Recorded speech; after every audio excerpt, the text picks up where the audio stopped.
Hi, folks. Democrats promised us the moon and then handed us a pothole in the shape of the city of Los Angeles and the state of California. Because if there's one thing they can build, we all know it's disappointment. I mean, just look at Gavin Newsom, all swagger, hand-waving, and hair gel, acting like if he performs hard enough, reality will catch up to him.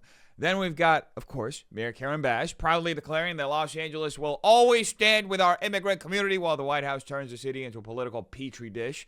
Translation, she's more focused on pageantry than fixing crime and homelessness and blaming the White House for all of it. You put the two together and you see the pattern, folks. Democrats sell dreams and deliver nothing but gaslight you into thinking chaos is compassion. Let's start out with today's first clip coming from Mayor Bass herself. The last thing in the world we need to do is tax U.S. companies who film overseas. Why on earth would we do that? We get the tax credits and then we tax them. But I think, with the president, we really never know what he means. And we also don't know, that's what he says 1 hour and the next hour, all the things he said about L.A. that have been, it's one thing to kind of exaggerate or embellish, but it's a whole other thing to just invent stuff that just is not happening at all. What's called a lie. Anybody who's ever watched Karen Bass should be disturbed by the ease with which she lies. It's honestly psychopathic. She can stand in front of crowds day after day and just invent things out of thin air. That said, everybody knows what the president meant when he raised the issue of overseas filming, and Bass pretending otherwise is just dishonest. The reality is that most of Hollywood actually supported terrorists because they would bring production back home. Production left California not because of Trump, but because of Democrats like Bass and Newsom who buried the state in regulation and taxes. They overregulated everything to a point where studios fled, not just overseas, but to Georgia, Texas, Tennessee, Arizona, Utah, places now building multi-million-dollar sound stages that used to exist right here in Los Angeles. We're talking the Netflix, the Amazons, the biggest names in the industry gone, and most of them aren't planning on coming back. Sure, a few productions have trickled back, but nothing close to what it was pre-pandemic. And COVID only accelerated the collapse. The draconian restrictions from the governor and the county made it impossible to film here. Remember Tom Cruise? He literally had to get into public fights with the city and with studios just to restart production, and even had to bluff one studio against another to jumpstart filming again. That's how broken the system has become. And here's a pattern. Democrats impose destructive policies, hollow out an industry, and then turn around and blame everybody else but themselves. That's straight out of the Democrat playbook. And coming from Karen Bass, it's especially rich because this is a woman who literally trained in Cuba under Fidel Castro on how to be a communist insurgent. She doesn't have the best interests of Los Angeles or America at heart, folks. I think that's been proven time and time again. By resume alone, she should have been disqualified from public office, yet here she is, overseeing the decline of the second largest city in the country while lying with a straight face about what's actually happening and why. I have to fight for the city. I have to defend the city. We are a city of immigrants, and I can't sit around and tolerate, what he has done, but I knew what he was doing. It was an experiment, and he experimented with us, and now he's taken that experiment, around the city, and what he is doing is getting the American people to acclimate and adjust and accept military intervention in our cities. And I think that is something that should never be accepted. And it was important for me to stand up and do that. The moral inversioning happening here is beyond insane. Mayor Karen claims she's fighting for the city, but listen to what she's actually saying. She fights for illegal aliens, not the tax-paying Angelinos who actually fund this city.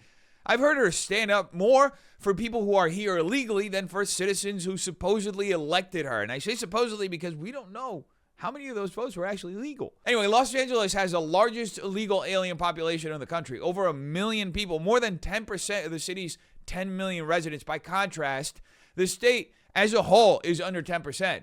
That means Bass is standing up for 1/10 of the city while the other 90%, the people who pay her salary, are watching their services collapse and the taxes rise year after year. Hospitals are overcrowded because of Medi-Cal abuse. Police departments can't answer calls on time because their budgets are gutted. Some stations can't even stay open past 9 p.m. as if crime conveniently stops after dark. Recruitment has collapsed because the pay doesn't match the risk, and every officer knows the mayor will throw them under the bus at the first opportunity. Bass wasn't even present during one of the worst fires in the city's history. when nearly a third of LA burned. And even after the fires, her negligence continued. Families waited 9 months just to get permits to clear their lots because the city tried to force them into contracts with their preferred contractors. And this came after Bass promised President Trump she would expedite those permits. She lied, and to this day, families are still waiting. That is dereliction of duty at the highest level. Meanwhile, Bass has the audacity to claim she's standing up for this city while citizens protest ICE and throw rocks at the LAPD. Officers who have had their hands tied by her policies and ordinances. That's not leadership, folks. That's betrayal. And it proves the pattern we see again and again. Democrats wreck a city with their policies, blame someone else for the fallout, and then congratulate themselves for fighting for the people. Bass isn't defending Los Angeles. She's presiding over its decline. She's presiding over it becoming Detroit. And frankly, if there were a backbone left in City Hall, she would have been removed from office years ago. Anyway, I guess today's the California special because the governor went on a podcast recently and embarrassed himself, as always. Were you 10 years ago on this? Why am I sitting down with you, you piece of shit? You weren't there with gay marriage when I was doing it in 2004. Fuck you, you son of a, you anti this or that. Did the governor have a stroke? What on earth is going on with this man? He's rambling incoherently, lashing out and sounding like he's speaking in tongues. Somebody should probably check on him because this is the guy running the largest state in the country, presiding over the lives of nearly 40 million people and openly positioning himself for a run at the presidency. Is this really who Democrats want on the national stage? Because, folks, this isn't leadership. It's just a full-on meltdown. It makes Kamala Harris's cackling word salads look composed. What we're seeing is a product of a politician who has spent years, decades, performing virtue signaling theatrics, and now the act is collapsing under its own weight. Newsom wants to present himself as polished, youthful, relatable, and a visionary. But instead, he comes across as an erratic and unstable, small little man. Proof that the Democrat obsession with style over substance eventually rots into self-parody. And if this is how he handles himself now, imagine him in the world stage, fumbling, incoherent, desperate to keep up the performance. It's not going to work. Rogan doesn't like. Who the hell has ever called Rogan a chick and said, why the hell do you? And people won't touch these guys. What? But we're punching. I'm punching Trump every day. You hit us, you hit my state. I'm going back. We're imperfect. We got homelessness. We got problems. Give me a break. So does every goddamn state. You never talk about those states. Pisses me off. So I love this place. I love what it represents. And I also love my party and what it represents and who we stand for and the fundamental issues of racial justice, social justice, economic justice, man. That's what this party's about, but we're not communicating it. So I'm just trying to get out there. Hell, that's why I'm on with you, man. You know, whenever Gavin tries to act like a tough guy, he somehow manages to come off as everything but. Calling Joe Rogan a chicken and beating his chest, what does he think's going to happen? Rogan doesn't lie, and everyone knows it, which is exactly why Gavin lashes out at him. It's the same routine. He claims he's punching Trump every day. He admits California is drowning in homelessness and other crises. But then he deflects by saying every other state has problems too, as if that excuses the catastrophe he's presiding over. And when the bluster fails, as it always does, he retreats to the familiar safe space of buzzwords, racial justice, social justice, economic justice, as if repeating slogans will paper over decades of his mismanagement. This isn't toughness, folks. It's pure political theater. A politician desperate to project strength while exposing weakness, leaning on the Democrat vocabulary of moral absolutes to disguise the fact that his own state is bleeding residents, businesses, and credibility. The bigger picture here is that Democrats like Newsom don't debate, they just perform. They recite justice mantras, attack anyone who challenges them, and then act shocked when reality doesn't bend to their narrative. Calling Rogan a chicken doesn't make Gavin look strong at all. It makes him look like the very thing he's accusing others of, too fragile to handle the truth. Been that way for California. decades. It's a major crisis. So, I mean, when you hear the things that Joe Rogan is saying, and we on this podcast battle back and forth with Joe Rogan and that type of politic and that thinking all the time. But when you hear that, there is a cohort of people that feel like the state is too expensive for them. They can't live the American dream here. They can't afford a home here. And that could have explained some of the exodus that you saw to places like Austin or Florida or the places like that where things might. Well, we per capita, more Floridians moving to California than Californians moving to Florida. That's false. Our population's been growing over year to year. I mean, he's just making that stuff up. That's why I don't want me on the show. Right. He's Specifically to affordability of homes and things like that. What now, on are the your issue of thoughts? affordability, it explains more things in more ways on more days about problems Such in a California. liar. Issues of housing, supply-demand imbalance. Been that case for decades now. We're as dumb as we want to be. We've got to get out of our own way. We got to build more damn housing. Dude is a straight up liar. Since 2020, California has experienced a net population loss every single year, with one exception. 2023, when the state reported a small gain of about 40,000 people. But here's what Newsom won't say. The only reason for that blip was a surge in illegal aliens coming into the state, moving in while middle-class, tax-paying Californians continued leaving in droves. Over the last 4 years, California has lost nearly 2.5 million residents, with Los Angeles County alone losing about 500,000 in the past 5.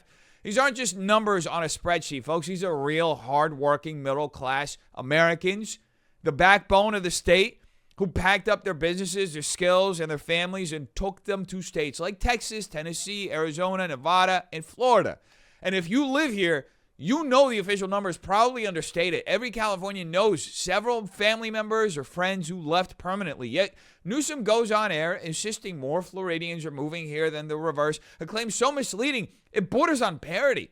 The truth is simple. People are leaving California for everywhere else. And the governor's word salads about supply and demand or building more housing don't put roofs over families' heads. What this moment reveals is a broader rot of Democrat governance. Political class that ignores material reality, spins population decline as progress, and tries to hide the collapse of the middle class behind platitudes about justice and equity. Californians aren't leaving because of slogans. They're leaving because the dream has been overregulated, overtaxed, and priced out of existence. We suck at messaging. Democrat Party, are you kidding? These guys just dominate in the messaging game. Democrats don't just suck at messaging, folks. They suck at policy, at governance, at honesty, at basically everything that makes for competent leadership. And it's not because on a personal level, Democrats are somehow inherently inefficient. It's because their ideology gives them no incentive to be effective.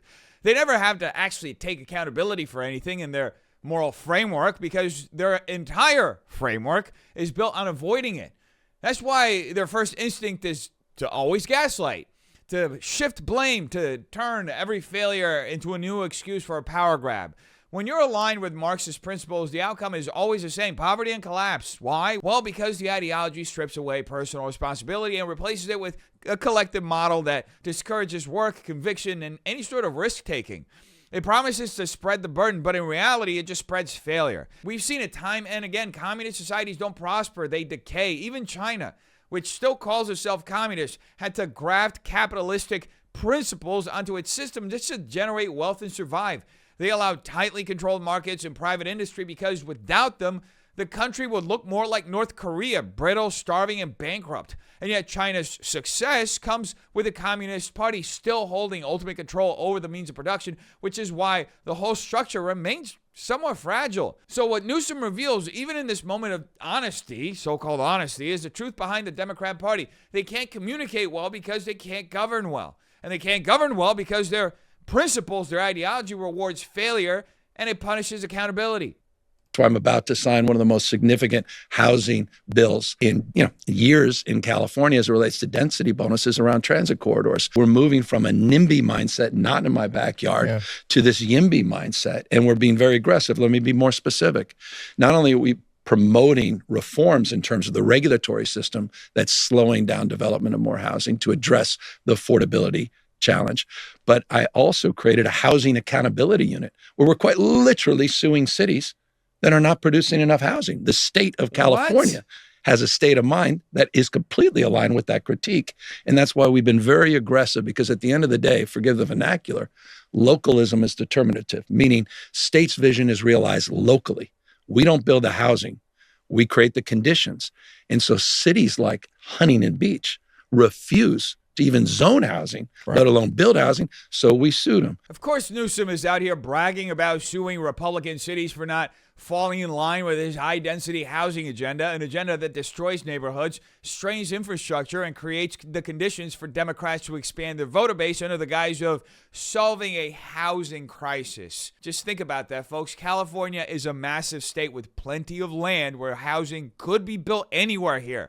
But instead of unleashing supply broadly, Newsom targets Republican strongholds, especially in Los Angeles County, and pressures city councils to rezone entire suburban areas into 7-story apartment blocks. Streets designed for single-family homes with 2-lane roads suddenly face tenfold increases in population density, all while the state quietly passed a law that if new buildings are within half a mile of a bus stop, developers don't even have to build garages. Translation: they're not just reshaping neighborhoods. They're trying to control how you live and how you get around. And the irony is staggering because when Newsom ran in 2018, he promised 3.5 million new homes by 2025. And here we are in 2025, and fewer than 700,000 have been built. So it's never been more clear that this isn't a housing shortage. It's overregulation, rent control, and deliberate financial pressure on small housing providers. Many mom and pop landlords are going underwater because city and state policies make it impossible to maintain properties, which clears the way for corporate developers and institutional landlords to swoop in. The real crisis isn't just supply. It's the Democrats weaponizing zoning and regulation to bankrupt the Republican cities and consolidate power. And you can see the contrast with your own eyes. You go to Orange County, and you'll find clean streets, functional services, and well-kept homes. Drive up to Hollywood, where I'm at, and it looks like a failed African state. Trash-lined streets, naked homeless men wandering Hollywood Boulevard in front of children, and no police presence to restore order because the city has run out of officers. That's the California model under Democrat rule. Chaos in blue cities, punishment for red zones, and a governor who breaks his promises, blames everyone else, and calls that progress. So it's never been more evident, folks, that Newsom and Democrats don't care about you. In fact, they think you're dumb. And I've said this before, and I'll keep saying it. They undermine the intelligence of the people of California every single day. They think the state is already in the bag, and even if voters wake up, they believe they have built enough of an ecosystem of corruption, manipulation, and election gamesmanship to impose their will anyway. That's the mindset. No accountability, no respect, just power for power's sake. And this is the time to wake up, folks. 60 years of one-party rule should have been enough proof. But if you still haven't seen it, now is the moment, okay? Because it's not going to magically get better. It's only going to get worse. How many more businesses need to flee? How many more families need to give up on the California dream? How many more broken promises will it take before people realize they're being used and abused? Democrats don't care about your future. They care about enriching their friends, protecting their machine, and perpetuating a cycle of decline that benefits them and hurts you. So the real question is, how much longer will you let them tell you lies and call it leadership? There's never been a better time to wake up and take action. The time is now, folks. You tell me what you think in the comments down below. Hope you have a terrific day. Peace.